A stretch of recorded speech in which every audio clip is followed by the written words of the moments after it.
Oh, hey, it's Series Star Trek. Now, here's your hosts, Larry Young and Johnny Price, PhD. Hey everybody. Oh my God, I'm on fire today. First of all, I'm a little off because I got my Blue Sciences shirt on, which I never wear because I think I should be in the command structure. But I could see you as chief engineer. I could see you do like down in the bowels of the ship, just cursing everybody. Yeah. Blue. I'll take blue collar red shirt too. Yeah. Everybody wants to look blue, Larry. We know how it is. But that's what I think. I was like, well, I'm getting on Dantron's show. I love Tapestry in Next Generation where Picard is wearing blue and it looks so weird. It's cool.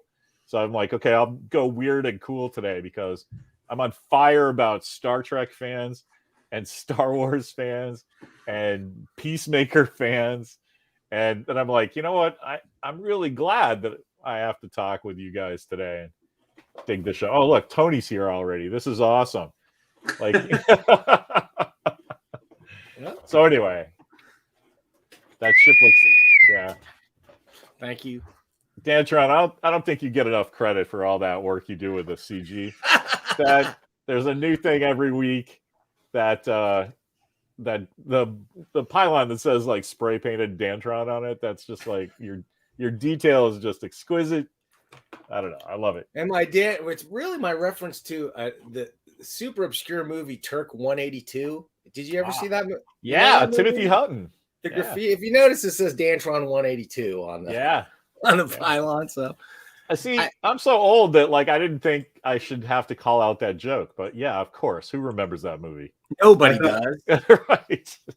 I thought you just like really liked Blink 182. Right. Like, no, cool. that's what cool. That's my biggest worry. The only reason I have to bring that up. Not to mention, like, you make a movie about graffiti and it's about like a white dude, like the whitest dude you've ever met. That movie doesn't hold up the test of time for graffiti lovers, I think. I know why you love that movie so much because we had to look at Turk 182 print ads on the back cover of Marvel Comics for like 6 months in the summertime. That must be it. That's how I remember it. That must be the only reason I even went to see it. You know, like I can't think of another reason I would have. Yeah, absolutely. All right. Boy, how are you guys doing? Tell me about your stuff. I come out with all phaser banks firing. Well, let's talk about Star Trek, boys. What's up in the world? What's up in the universe? I just want to cut in real quick. I just finished watching the Expanse series finale, and the Expanse is one of the greatest sci-fi shows ever made. And the finale fucking sucked ass so much, and it pains me. It pains me saying that because I love that show so much, but I don't want to talk about it until everyone has a chance to see it because there are legitimate spoilers. But I don't want to. I'm very sad about it. I'm very sad. That makes me sad because that's one of those ones that I always heard such great things about. It's an amazing show. Like more realistic. It's an amazing show. Yeah. Exploration. Yeah. So that was on 7 seasons, right? This is, I believe, something like that. I think it's something like that because it went a few on Sci-Fi Channel, and then it was Jeff Bezos. Yeah, then Bezos bought it. It's his favorite show. He's like, no, that doesn't get canceled. Did I tell you I have all the money in the world? So the issue is they instead of doing like 8 episodes or 10 episodes, they piled all their money into 6 episodes, but they're not like super long or anything. They're just like regular 45-minute, 50-minute episodes. So they're telling this entire story in 6 episodes, and it just doesn't work. I have so many bad reactions, and it pains me so much because I fucking love that show. I love that show so much. I saw you this morning saying, "Oh, I hated the finale," and I was like, "That is like." I totally understand. That's me with Lost. I loved it. I loved it right until the end. I was like, I still love the show, and I love everything they did. I love Naren Shakar. Like, I love all the guys who work on it, but God, that finale sucked. Naren Shakar works on The Expanse. Yeah, he's the showrunner now. Yeah, I shouted him out this morning. I didn't even know that. No, he's amazing from the old days. Mm. That's what I got going on. That's a Star Trek thing, Dantron. Naren Shankar, a producer on The Expanse, he did lighter episodes of TNG. Yeah, I think he started as like a production assistant on Star Trek and worked his way up. Yeah. Hey, Rhett made it from the Philippines. Scooter Gang. International Star Trek. Hey, speaking of that, did you see Campia's getting all this credit for saying Moss Espa Vespa? Like all the fanboys are going, "Oh yeah, he invented that." I'm like, "Oh fuck him!" No, like nobody gets to claim obvious jokes that everyone says at the same time. No. I'm sure on the set on day one, somebody said that, right? Like pre-production sketches. Right, exactly. That one. Anyway, I got nothing against Campia. I just thought that was funny. That I do. Fuck him. The fanboys are just being kind of, fanboyish, and so now I don't understand Star Wars fans. I never will understand Star Wars fans. Are we going to go into this?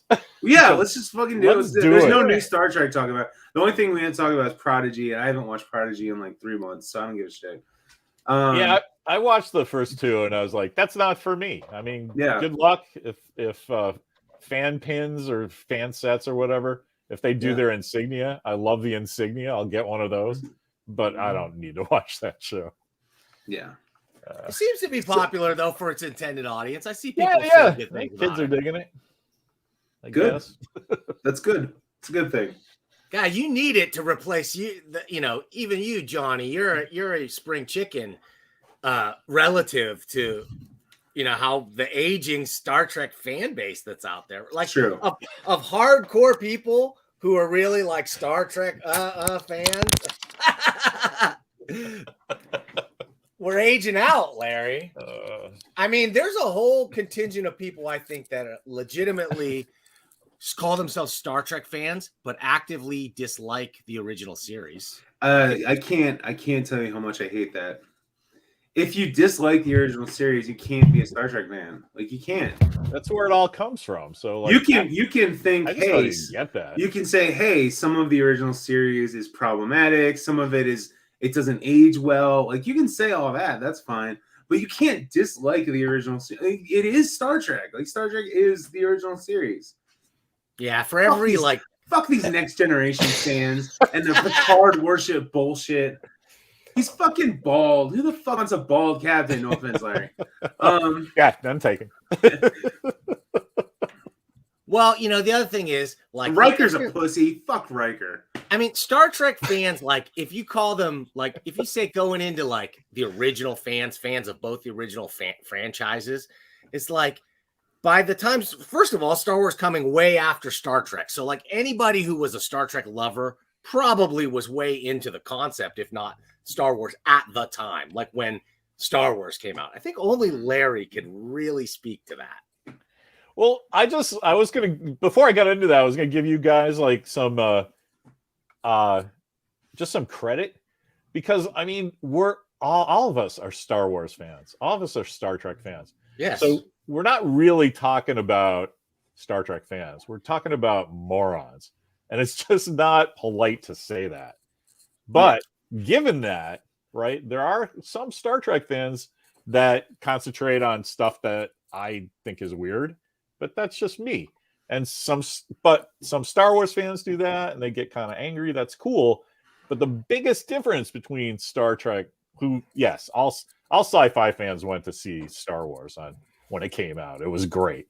When you saw the trailer, you're like, yes, I don't know what that is, but I got to go see it. So that's kind of not even in, in play, but just like the fans themselves, like Star Trek fans are guys that know who won the Nebula the year. Exactly. You know what I mean? Yes. They pay attention to the science fiction concepts. They've totally bought into the theme of human outreach into the galaxy. They're like into all that. Like, yeah, phasers and communicators are cool, but it's just this cool philosophical Western that happens to have ray guns instead of 6 shooters, and cool badges instead of sheriff stars, But in Star Wars, Star Wars fans are my thinking is the ones that get lunatic about it are all the like, yeah, pew pew, look at that cool. They're wearing Tupperware suits, and boy, is that ship fast, and that's neat. Which is great. I mean, I love both things. I really do. But there's the story of Star Wars is nothing. So there's no real narrative to chew over. Yeah, right. So, it's Star Wars is substance and gloss, but the most beautiful substance and gloss because they had that money behind it. But then also, cool roots to the stories and everything. But you only had 3 Star Wars movies to go on, and you have this whole series that explored so many different sci-fi concepts and everything. That if you were raised and you loved all the Star Trek stuff, and then you were someone who loved all the Star Wars stuff, Star Trek just had such a richer depth and broader scope than you would ever get. And I think that just left people hungry for Star Wars in a way.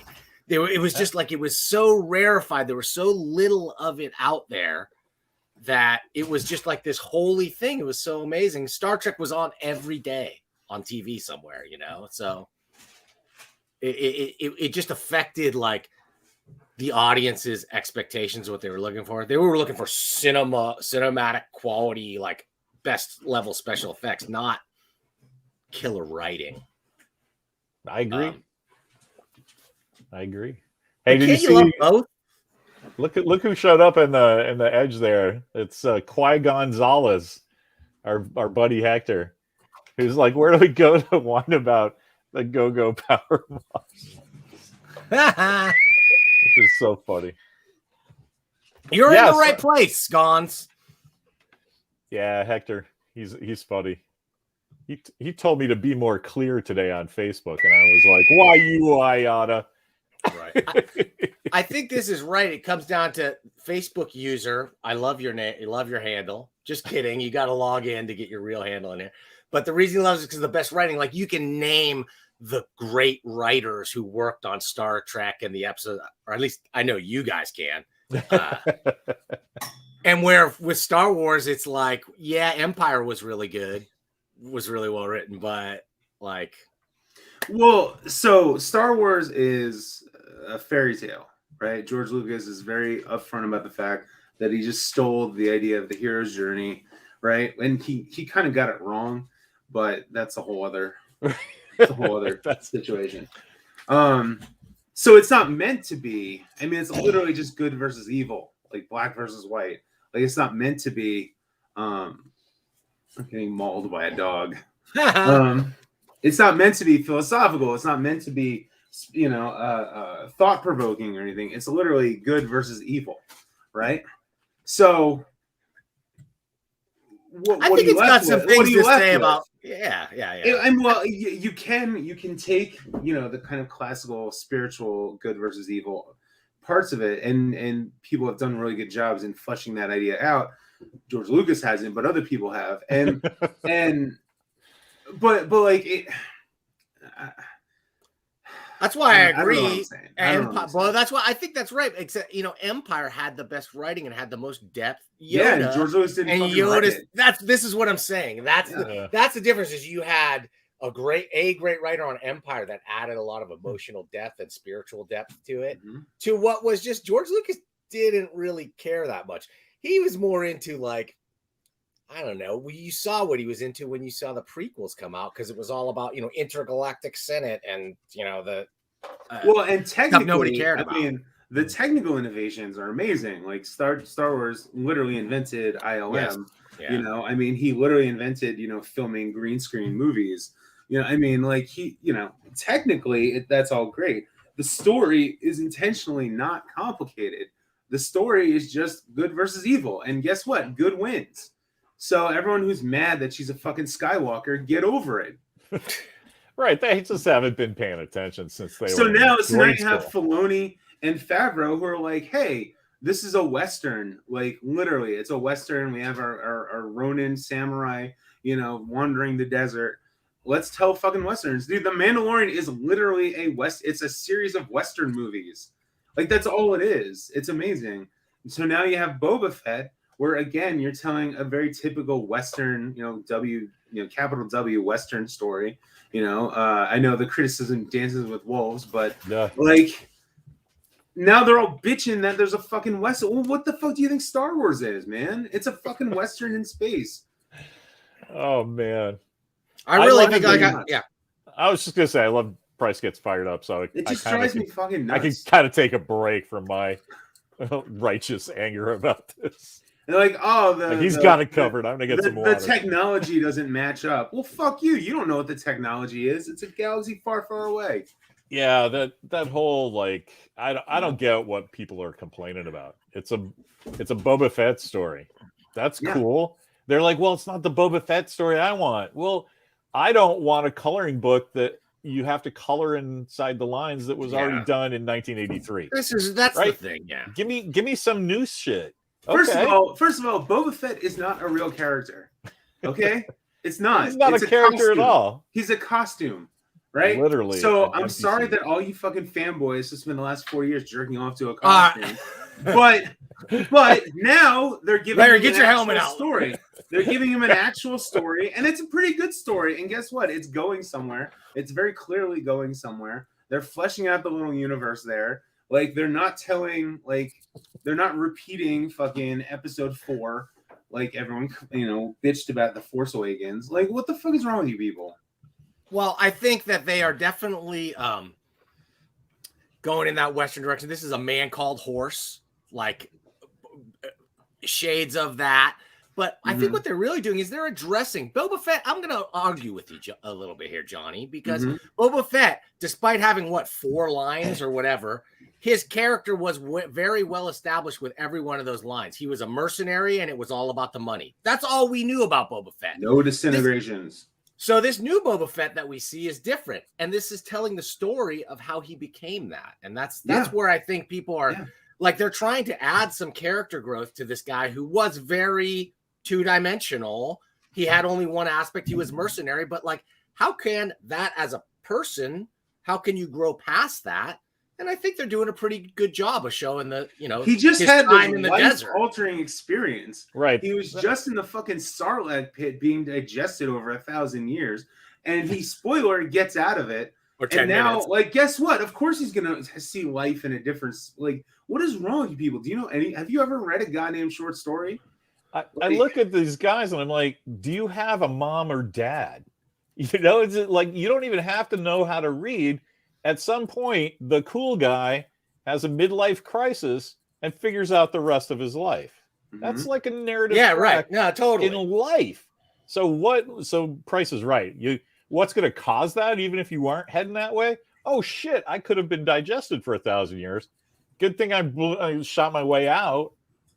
Now I need to like reassess things. Like, I don't know why people thought it was going to be any different. I just and they're they're doing their best to give a sort of Godfather-ish quality to it of like who is attacking Don Corleone, who is attacking the family, which organization is it? And he didn't know until this very moment that it was Fish Zini the entire time.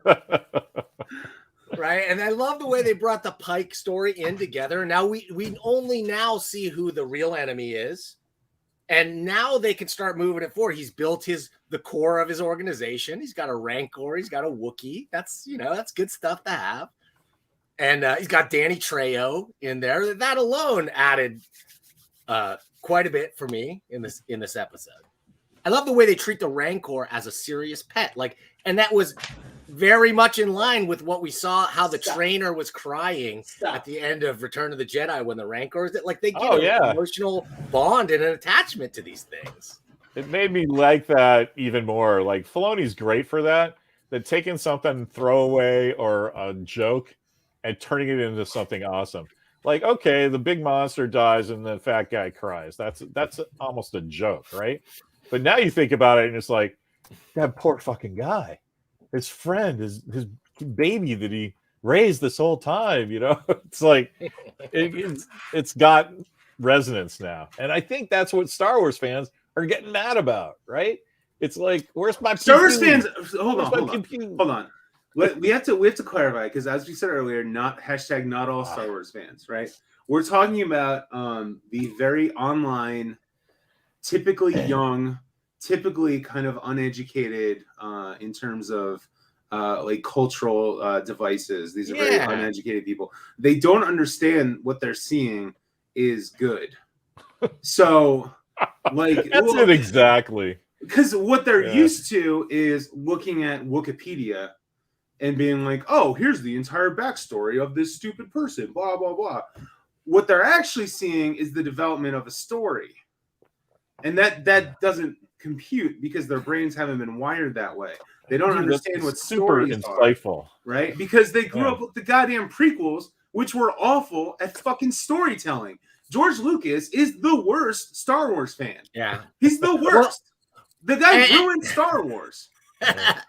And I think that this new audience, too, was not raised on the TV of the 70s that this is so clearly drawing from. So for us, we've sensed what's happening here. And then even then, the samurai films of the 40s and 50s or whatever that informed those. And it's all coming together through Star Wars and into this new series. But the audience is just there. This is the audience in comics who loves the Watchmen because Rorschach is so badass. You know, they're not into it for what it is. They're into it for the trappings of one thing. So I have a super interesting story to me personally about this. And perhaps you people that remember my kid on here the other day will appreciate this. But my kid's like writing screenplays now that are killer. I'm not just a proud dad. There's like one that you could shoot right now. But he had an idea, wrote this little 10-page thing about a film noir. And he's writing, it's just killer. It's like, we have never seen a film noir. You don't like black and white movies. How are you saying stuff like the girl comes in and says, you got to help me? And he goes, it's my day off. You know, like that's a film noir thing to say. Like, how did you get that? And he goes, oh, well, they're always doing this in Simpsons and American Dad, Family Guy. And so I thought, this is crazy, where there's a kid who gets narrative now, and he can write something based on parodies of the thing and come out with something that is at least recognizable as the genre. Yeah. And I think that's what the modern Star Wars fans that John was talking about don't get. Like, it's like they don't see the wizard and the farm boy and the princess and the pirate, and now we have ninjas, and they don't see all that because they just see Star Wars. And when something new comes in, like, oh, now here are the guys from Quadrophenia, they like freak out. That doesn't fit what I've seen in Star Wars so far. Well, no, but they add on something cool every time. Exactly. Yeah, they don't get. What don't you get about this? Yeah, building on that legacy that they don't really recognize to begin with, maybe. But I mean, I think you can make quibbles about choices in casting, in art direction, and things like that. You can make them, but those people that are missing the point of going like, this is not the Star Wars that I grew up on. Like, what's with this social justice stuff, and what's with all that? It's like, dude, you guys are really missing the point altogether. You missed the original point. You missed it then, and you're missing it now because as it's coming and swinging back around. Our new fan, by the way, Star Pod Log and Star Pod Trek podcast says, we got the Boba Fett story in the Marvel comic book series of the 70s and 80s. Now we have the Disney version. And now we're waiting to see the mayor wake up only to have a severed bantha head on his bed. I would love that. Yeah, that's great. Look, I had that slave girl. I gave her singing lessons, Larry. Dancing lessons, Larry. She did it just to make me look ridiculous. That's a great point about the comics, though, that, that's what we had for the longest time. So maybe the older fans are like, no, come on, there's a hoojib here. Like, Dave Filoni and Johnny Fabs are throwing in all kinds of stuff like that. Like when Mara Jade and Jackson show up, I'm just going to like fade into the universe like a Force ghost that's time to go. That's awesome. Yeah. I think they're going to drop a surprise, maybe not, maybe at the end of this season or something that's going to make people come back and go like, oh, what did I miss? And play catch up on it. Hopefully. Oh, you know the end of this season, right? It's CGI Harrison Ford. He shows up because he had Luke last time. Uh-huh. And what was he just shooting? Oh, Indy 5. So This is all kind of known unknowns. Oh, you think I've not heard that before? Oh yeah, no, he took 3 days off of the Indy 5 shoot to go do something, and everybody just assumes that he was doing his motion capture for that. But oh my god, how cool will that be, right? Thank you. I'm not privy to this. Oh kind man, of dirt, Larry. All these people are like spoilers. I'm like, shit, man. I knew that 3 months ago. Like I live for this rumor shit. Anyway, yeah, that's the real. But here's the real trick, though, that they're gonna pull is he's showing up as Dr. Jones. Yeah, that's the switcheroo as we go cinematic universe. We love that. I'd send him a Quatlu for that if he didn't already get one. Right, and all more Godfather. Luca Brasi already sounds like a Star Wars name. And come on, who's gonna sleep with the fishes? Who's gonna sleep with the fish people? It's this stuff writes itself, folks. I'm loving it. I don't know. I really enjoyed it. I feel like I don't like it as much as Mandalorian, but I don't feel like it's possible that I could, because that was just so brand new and fresh and brought us into this. What I'm loving now is knowing how thoughtfully these guys set up surprises and set up stories and everything else, that we know Mando is going to come in contact with this series as well. And then they'll start to exist in that way that, I don't know, all us nerds like to think things happen, right? Like it's all happening in the same place. Of course. Yeah. But that's the thing. That's the other thing I don't get about this. Like, this isn't my Boba Fett criticism. Like, yeah, it's not your Boba Fett because the Mandalorian is that guy, right? So they're not going to do 2 mysterious guys having adventure shows. You're going to have they're 2 stages of it, right? Mando's the guy he used to be. So when Boba and he meet again, like when he's the crime lord, that's going to be crazy payoff thematically, that like people are going to be like, oh, I didn't like his shoes. You know, I mean, those aren't Star Wars boots. No, you're like missing the whole thing that they're building. And I think anybody who doesn't like the mod scooter gang, like they could have went with a rough, tough biker gang look with tricked out, dope, dirty looking speeder bikes. But I like that they went in a different direction.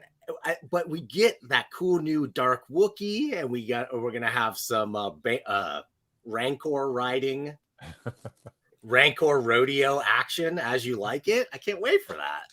Yeah, it's gonna be good. Look who's here, Jones. That's Extreme Hot Dog. Yeah, and Russ is no longer Facebook user. He is now Russ Tinkus again. Russ Tinkus has assumed his true form. Welcome, Russ. Felt really Back to the Future to me. They spent all their credits on the mods, not the bikes. I don't know what that means. The modifications of their, you know. Yeah, on their bodies. That's the best Star Wars joke ever, because they're mods from, you know, post World War II. I didn't even get come on. See, that's who you're playing with, Dantron. Yeah, I like it. All right, Chris. I'm sure John Campillo will get credit for that at some point. Oh, you know, at a pre-production meeting. Yeah, that. Did you guys know? I read on the Wikipedia that there was a thing called modding. Fuck you, Campia. Oh, wait a minute! I missed this one from who else thought American for You? Like I did. Yeah, I think everybody. Spoiler, you're supposed brain to. Cells. I like the guys that are saying, you know, they didn't like the design of it with all the mirrors. And I was like, well, yeah, but, you know, if you put view screens on there or some kind of appropriately futuristic thing, that looks like, you know, Akira or Max Headroom or something. So at least the mirrors read like, oh, okay, they're making fun of the mod gangs. And the other one was the girls wearing a leather vest that you can just buy it at Hot Topic. Oh, these people hate women. Come on. Like this group of fanboys, they hate women. Everything that has to do with women that doesn't involve like their weird anime fetish, they do not like. Right? So this chick rides a motorcycle and she doesn't give a shit and she beats people up. Nope, not gonna work. Not gonna work for the fanboys. Man, that's the best character in Peacemaker. The hardcore girl. You guys watching Peacemaker? Not yet. I haven't seen it yet. No, yeah, I haven't seen the movie. I haven't even seen the movie yet. You don't even need to. You don't need to. I'm stoked that Vigilante is going to be in this series too. It looks like they did some fun stuff with him. It's you won't like it if you're looking for the comic book character. They just made him Deadpool, so that's cool. But they made Vigilante into Deadpool. Yeah. He's just like a wisecracking sidekick. As long as he doesn't commit suicide at the end of the series, I'll be fine. That's pretty dark, yeah. Dude, it was a jarring end to a comic book series. Let me tell you. I don't know if you read Vigilante. I remember. I didn't read the end. Spoiler alert.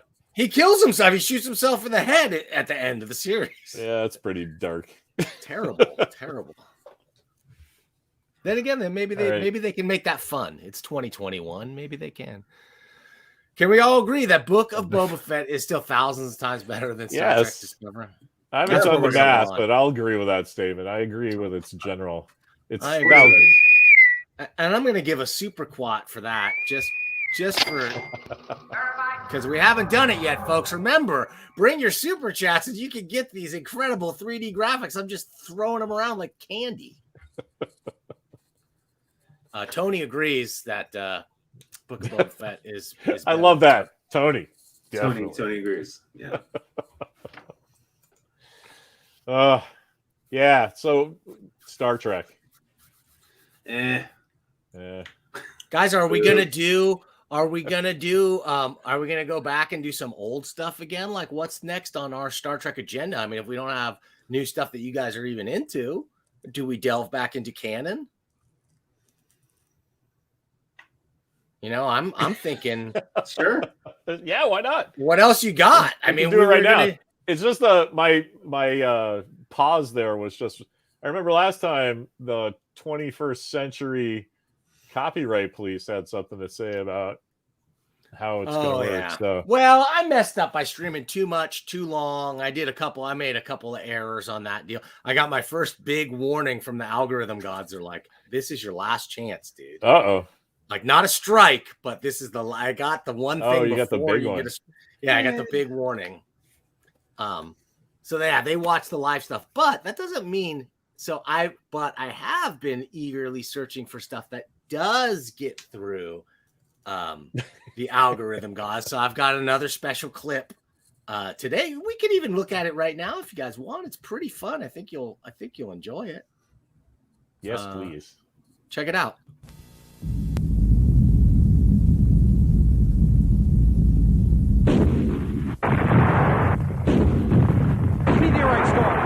Scotty, beam us up! Scotty! Don't worry, Captain. It's only a shower. I don't mean to brawly, you wally. Beam us up! Captain, I haven't got the power. Try, man, try. Power! More power! Man's power, man.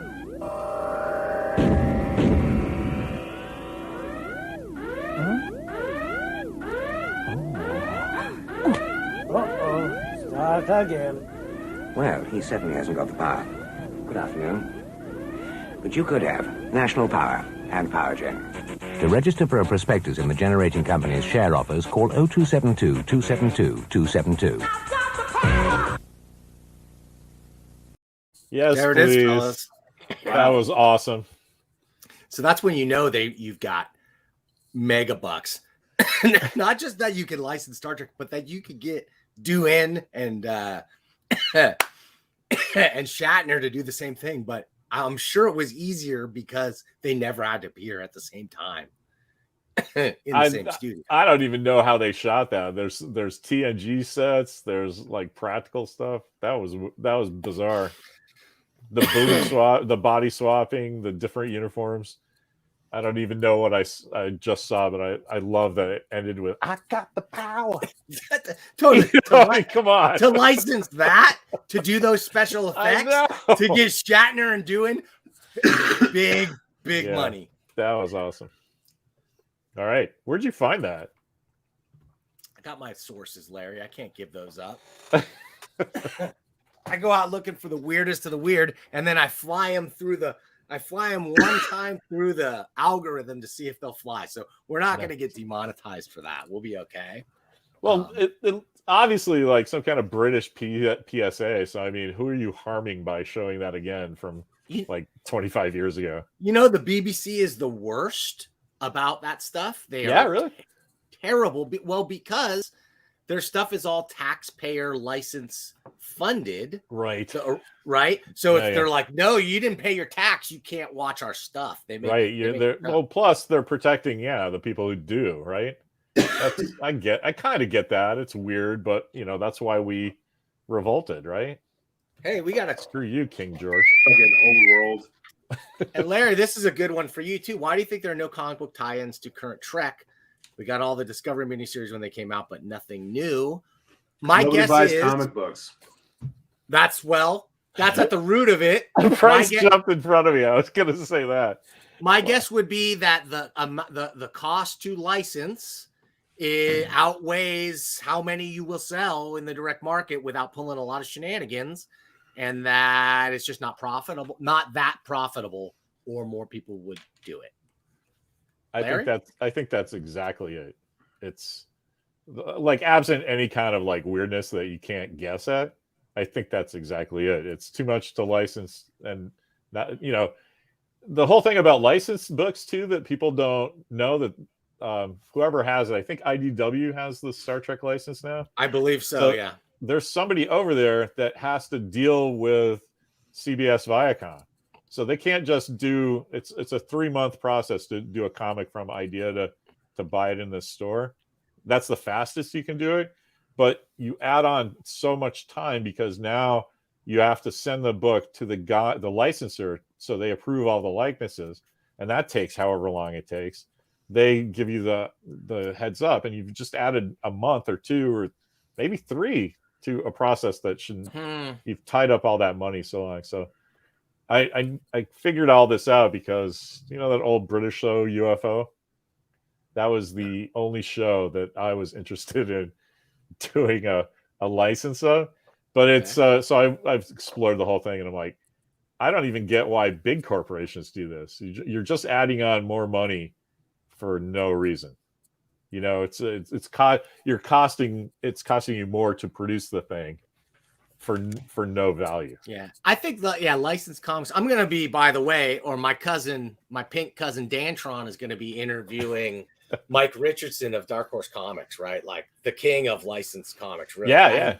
He did the best. He did it right. He built a model that the whole industry is built on, and they always had the best approach. Where it was like, I think he got the top-notch licenses that he knew they could do good stuff on, that would bring attention to the company, and then use the money generated from that and the attention generated from that to launch, their own series into the market. And that worked like a charm for Dark Horse, for sure. When's he going to be on? That's going to be great. He's a genius. February 17th, I think. Everybody's like, oh, Stan Lee is all that. I'm like, really? Mike Richardson is the modern. He's smarter than really any is. He's smarter than any. I mean, he saw manga coming. He saw right. He knew all that stuff. And the one that comes back to me is that the best names in comics know that they could go to him, and they trust the deals that they'll get. Like Frank Miller goes back again and again, and all the Legends creators and stuff have gone back so many times. Yeah, that was a cool thing. Yeah, the Dark Horse Alien comics. Oh, did you hear Ridley Scott Alien TV series coming out? I did. So what's your thoughts on that, Lair Dog? I'm cautiously optimistic. Stay in retirement, Rid.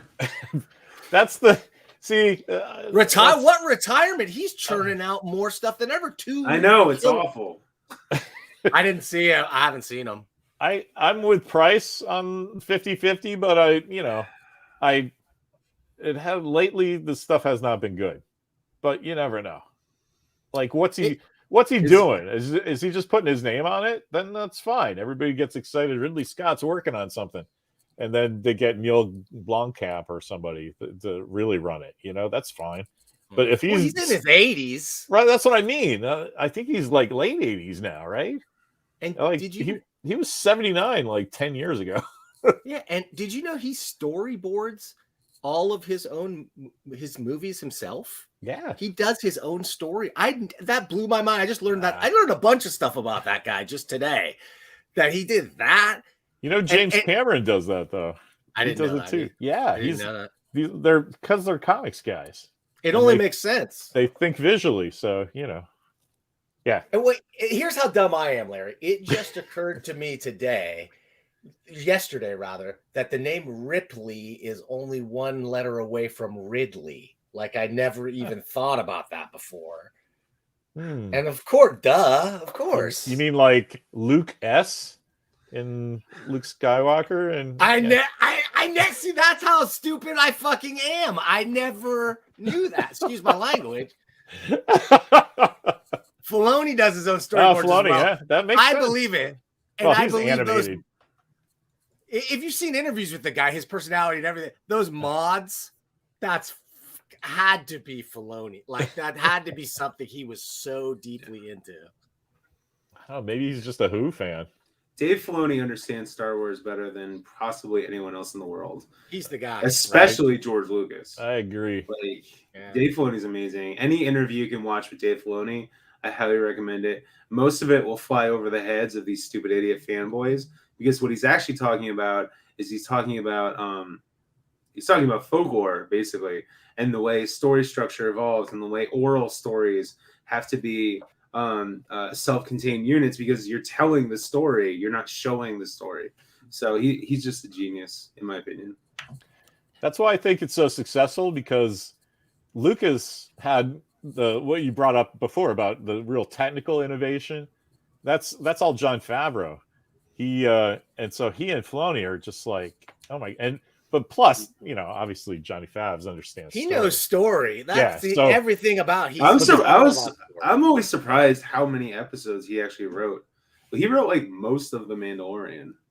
Wrote it. Like it's yeah. And Boba Fett too. He's writing a lot of these episodes as well. And although I really feel like this series is more of a Robert Rodriguez. It feels different in look and tone and everything. It feels like a Robert Rodriguez thing, like more influence. And he's an executive producer and everything.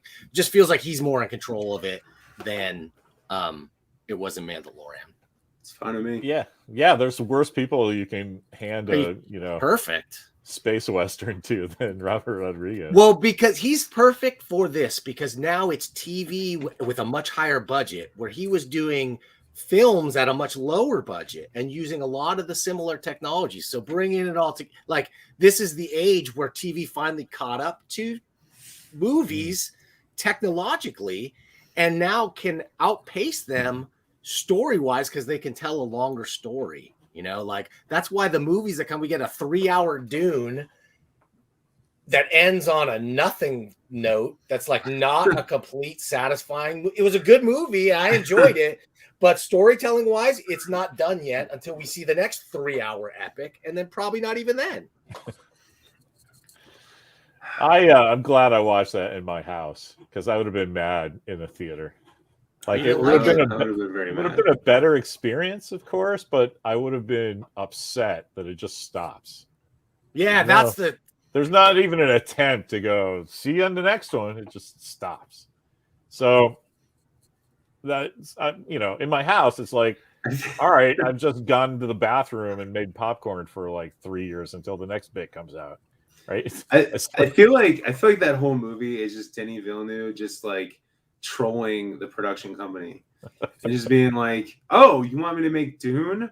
Okay, here's gonna be 3 hours of amazing visuals and you're gonna have no story whatsoever. Really nothing. Really almost nothing. And you're gonna have to tell me I'm a genius, and you're gonna have to greenlight the second one because it's gonna be so well done. Well, no, that's what I mean, because if you don't, then you just release this thing that is really unfinished and is not satisfying in any way. Like if it had not done well enough to highlight a sequel, would you ever watch it again? Why would you? Like, because the ornithopters look pretty? It wasn't. Yeah. And they did look pretty. It was great. It was great. Super pretty. Yeah, that sort of suffers from the whole John Carter thing for me, though. Because, like, we've seen enough cool stuff like that before now, where I just, like, everybody is all oh my God, this is amazing. I'm like, yeah. John Carter, you mean? No, that like everybody had stolen stuff from John Carter for 100 years. So when that comes out, everybody's like, yes. So when the Ornithopter comes out, I was like, yeah, okay, that's true. True. Well, it's only because the Lynch ones look so cheesy. Like, I'm a huge fan of the Lynch movie. I think it's superior to the new one, just as a standalone movie experience. If you're just gonna watch one, I'm gonna give you the Lynch one to watch. But the Ornithopters they didn't even try with the wings. They're just like, they float, whatever. Let them go. They look like this, you know? Yeah. I just love, because I'm old enough that I went to go see that in the theater on opening day. And I just will never forget, they handed out a 2-page glossary to every person who walked in. Yeah. And I was like, oh, even as a kid, I mean, I don't know, I was in my early 20s. I was like, wow, the studio has no faith in this movie whatsoever. They gave you homework to read, so you kind of would have an idea of what was going on before you saw. I was like, that's not good. So that's what honest, I don't even know if I've seen so many different cut up versions, the re-released version with all the. I don't even know what that original theatrical experience would have been like. But I can still say the worms looked better in 1984 than these worms. Sorry, I kind of agree with that. Yeah, they did. Yeah, because they had a real puppet in there. You know, they had to get special micro sand, or to make the scale of the sand look right. That was deadly toxic to breathe because it's so small. Yeah, it's micro glass globules that could get into your lungs and just rip you. Yeah. That's suffering for your artwork, Larry. That's what we want. That's insane. Wow, did you say? I missed what was going on the side, but Sagaside goes Arena if you want a cannon, which just made me laugh. Dude, Arena is the greatest. Because you get into a big argument. Arena is canon. No, there is a canon. Yeah, Ralph Bakshi, I agree. I think his Hobbit was better than the monstrosities that they put out in the theaters. That Peter Jackson Hobbit movies were horrible. I gotta say, I love Bakshi's The Wizards. Yeah. To this day, I'll just yell at somebody. They shot Fritz. And like nobody gets that reference anymore. If they did at the time, right? Like 7 people had to go see that in the theater, and one was me twice. It's like, but I still love that movie because it's so weird, so damn Bakshi about it. He was the best, man. Yeah. Did they do Watership Down too? Was that them or no? That was a British. That was a British studio. Yeah, Canada. I thought that was. But anyway, yeah. It's not. Bakshi stuff was like kind of the Nelvana stuff from the Star Wars Holiday Special to bring it around. Yeah. The stuff that Boba Fett did, that was like a style that a company up in Canada called Nelvana did. Yeah, they did that heavy metal movie too. And they just bit all Bakshi's style, I think. Bakshi was my favorite. I loved his New Adventures of Mighty Mouse on Saturday morning. Was like transformative to me. That changed my life as a kid. Becky Cloonan worked for him. No, I didn't. Yeah. We talk about that everyone. Well, and then John Crickfalusi came up under on Mighty Mouse and did some of my favorite episodes of Mighty Mouse. And you guys know the creepy stories about him out there, like why he's like completely raped. I heard he's hashtag me too. He's a super creep. No, even beyond, like really grooming really young girls and doing really creepy stuff. And he never got really, and he would openly brag about it back in the day of having like a 15-year-old girlfriend. He's in his late 30s, and that seems career limiting. He's out there. He's got. I want to interview. I would love to talk to that guy. He's got a blog out there. If you ever look up the Ralph K blog, he lays down so much stuff about animation. He really is a very skilled animator and very, very knowledgeable about the field. I used to read his blog consistently. And then I heard about like the creepiness. His hobbies. Yeah. Nelvana. What is the other big Nelvana thing? It's so familiar. Do they have like a bear as a logo or like a? Yeah. Well, it's the bear, and then it's a constellation. Constellation, exactly. Yeah. Okay. Yeah. That's what I remember. I'm just trying to think. They did a couple Saturday morning things or something that are really big. I can't think. I wonder if they did X-Men. Maybe not. God, if only we had a magical like oracle that you could look into. Computer access animation programs, 1970s. Working. Working. Wait, yeah, that's a Star Trek reference. Yeah, they did everything. They did a lot of stuff on PBS and everywhere else. Don't say Caillou because I can't take it. Okay, here's the connection. Star Wars. They did the droids and Ewoks. Oh, okay, which were the most disappointing fucking Saturday morning cartoon you could imagine. Like, okay, it takes millions of dollars to make a cartoon. You want to make a Star Wars cartoon. Kids would freaking. How much would we have loved a Star Wars cartoon that had Luke Skywalker or anybody in it besides just the Ewoks and the droids? It was so lame, so weak. I think I watched one of the droids because I was a little older, and I was like, "Yeah, it's not for me." And somebody was like, "Oh, watch the Ewoks," and I was like, "No." Like, why would you? That sounds like a George Lucas idea. We're kind of, Everybody loves Ewoks. And that was when he was firm. That's when he was firmly in charge of it. I'm one of those. I'm not even an Ewok hater. Like, I like the Ewoks in the movie, in Return of the Jedi. I thought it would have been cooler with Wookiees, but whatever.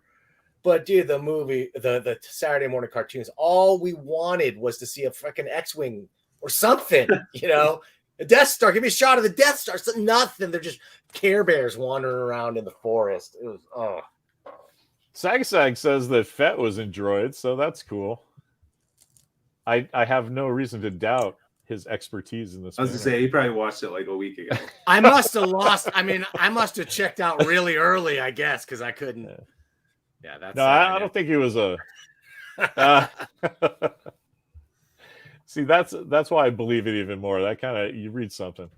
Yeah, X-Men was voiced in Canada. Russ is all like, he's mishearing us. We're saying Nelvana, which is the name of the animation company. That is, you are correct, based in Canada. But I don't know why he keeps going. It's Canada, unless Russ is from Canada. Gross. Anyway, that's all I got. I'm glad we talked a lot about Star Trek this episode. And what are you gonna do, guys? That's how it works, Like, they either got to put out the content to talk about, or they got to stop pinging us when we show stuff and talk about the stuff. Yeah, they're real morons. They're real morons when it comes to that. Like, even I've seen even like positive reviews get pulled down because they have too much of the trailer in there. Like, get the hell out. That's what I'm saying. A trailer, like, they put the trailer out to promote the show, and then I show the trailer, and they're gonna ding me for steal. Like, to be fair, Dantron, we did show the entire episode of Space Seed. To be fair, I wasn't gonna say anything. To be fair. But I think it was a fan edited episode. There's your problem. Maybe that's what it was. Yeah, that's what it was. They're like, this is not canonical. And then it got knocked off there. Oh, well. Well, fellas, I think next time we should try to figure out we should take Johnny Price's advice, Larry, and we should come up with just a bullet list of the stuff that we're going to go through. And then we just go through the list till we're done with the list. Sounds good. I think we did great today, Sounds fellas. Like a plan. Okay, well, I want to Thanks, Dantron. That was awesome. Yeah, I think we. Well, wait a minute. Do I got sound effects? Wait a minute. I'm not off my game that much, Larry. Hang on. Oh, wait, that sound means we're out of time. I want to thank everybody for watching this episode. It's been great. We'll take you out. We'll take you out with another viewing of our little clip today. Thanks for watching. And we'll see you when? One of these days. One of these days. Peace and long life. It's up to you, George Lucas.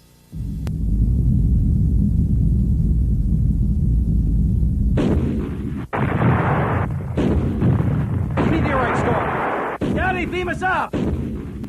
Scotty! Scotty! Don't worry, Captain. It's only a shower. I don't need a brolly, you wally. Beam us up. Captain, I haven't got the power. Try, man, try. Power! More power! Man's power, man.